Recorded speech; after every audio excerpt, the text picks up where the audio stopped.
Hey everyone, hope you're having an amazing day. It's Tom. Today's episode name is 4 Incredible Discoveries Found Underground.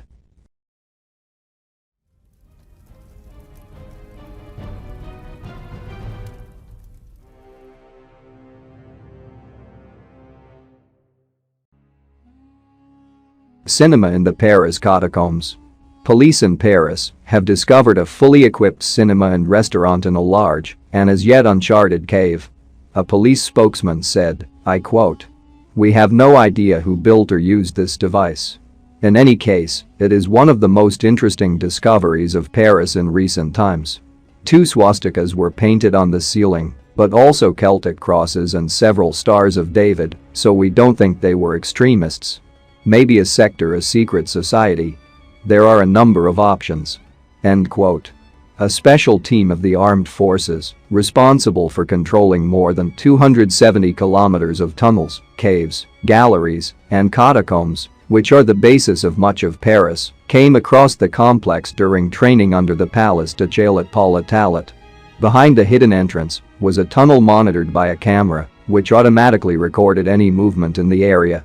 The mechanism also launched a tape of barking dogs, clearly designed to scare people, the spokesman said.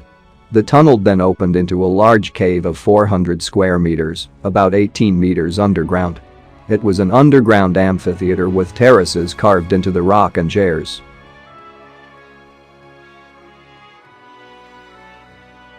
There, police found full-screen cinema screens, projection equipment and tapes of various films, including classic noir films from the 1950s and newer thrillers.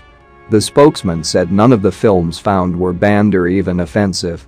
The smaller cave next door has been transformed into a fully equipped restaurant and bar. The entire underground cinema and bar were supplied by a professionally installed electrical system, and there were at least 3 telephone lines. 3 days later, when the police returned, accompanied by experts from the French Electricity Committee, to find out where the energy came from, they found that someone had cut off the telephone and power lines in the meantime, and a message lay in the middle of the floor, "Don't try to find us."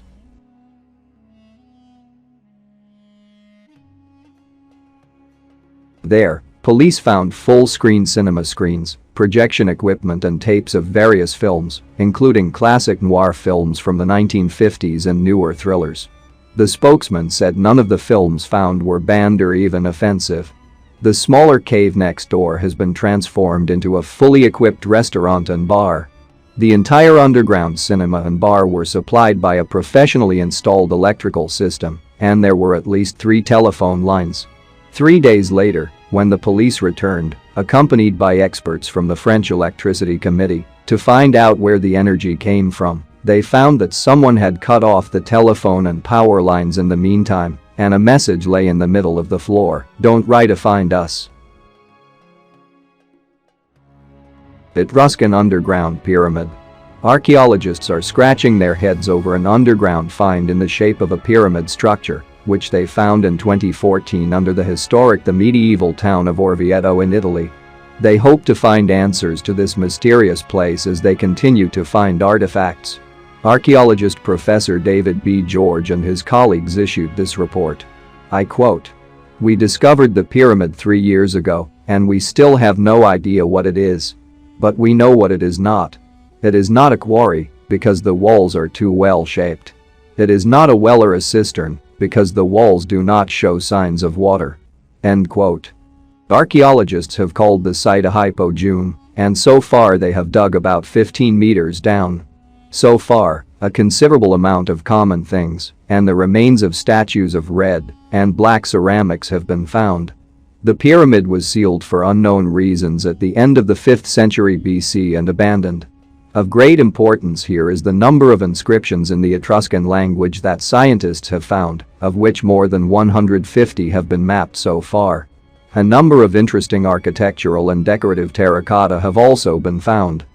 Orvieto has long been known for its picturesque medieval architecture. It is located in southwestern Umbria, Italy, and is located on top of a large volcanic rock.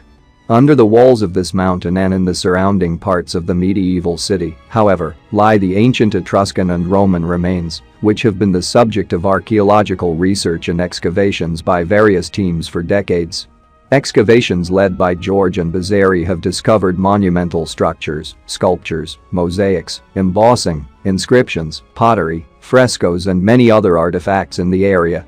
In the future, he expects new findings that will shed more light and answer more questions about the mysterious pyramid, about its purpose, and why the structure was sealed and then abandoned. The underground city of Derinkayu in Turkish Cappadocia is an ancient multi-story building that reaches a depth of about 85 meters. The city is large enough to hide up to 20,000 people along with their shops, livestock and food stores. The city has 18 floors, and it is assumed that there are still more undiscovered. It is the largest excavated underground city in Turkey and is one of several underground complexes throughout Cappadocia, a historic region in central Anatolia. The underground city could be closed from the inside with a large stone door, and also each floor could be closed separately. The Derinkayu complex on the second floor houses a unique spacious room with a vaulted ceiling. It is believed to have been used as a religious school.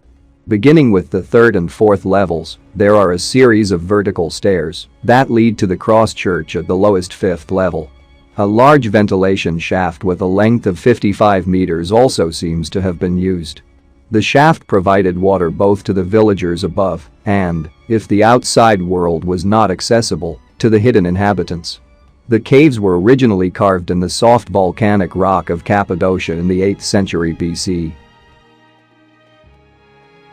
The city of Derinkayu was fully formed during the Byzantine period, when it was often used as a protection against Muslim Arabs during the Arab-Byzantine Wars from 780 to 1180 AD. The city was connected to other underground cities by many kilometers of tunnels. Some artifacts discovered in these underground settlements date back to the Middle Byzantine period, between the 5th and 10th centuries. These cities continued to be used by Christian natives as protection against Mongol invasions. The Turkish eventually took over the region. Nevşehir province has several other historic underground cities, including the Kaymakl-1 underground city. Underground cities and buildings are carved from unique geological formations. They could be used as shelters during raids. These places are now archaeological tourist attractions. In the area between Kayseri and Nevşehir, more than 200 underground cities with at least 2 or more floors have been discovered. Dura-Europos siege tunnel.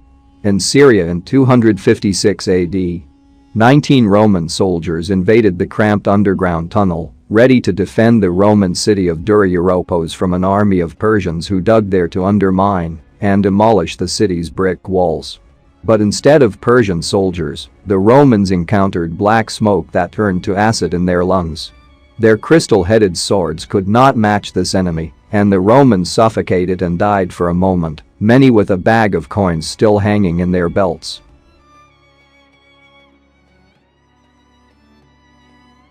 Near the Romans lay a Persian soldier, perhaps one who lit a toxic fire and could not escape.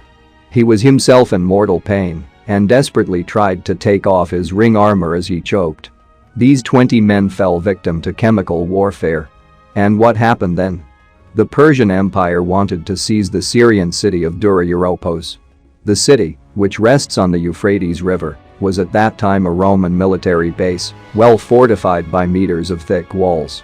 The Persians began tunneling under these walls in an attempt to knock them down so that troops could throw themselves into the city. They probably started excavations 40 meters from the city from a tomb in the cemetery.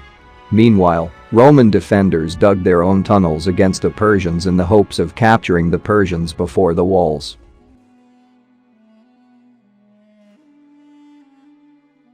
Sulfur and resin crystals, a naturally occurring tar-like petrochemical, were found in a tunnel where soldiers of Persia and Rome met. The chemical and biological warfare was already known at the time when the Persians besieged Dura. For example, Greek fire, poison arrows and scorpion bombs which in 198 AD successfully repulsed a Roman siege of the fortress of Hatra.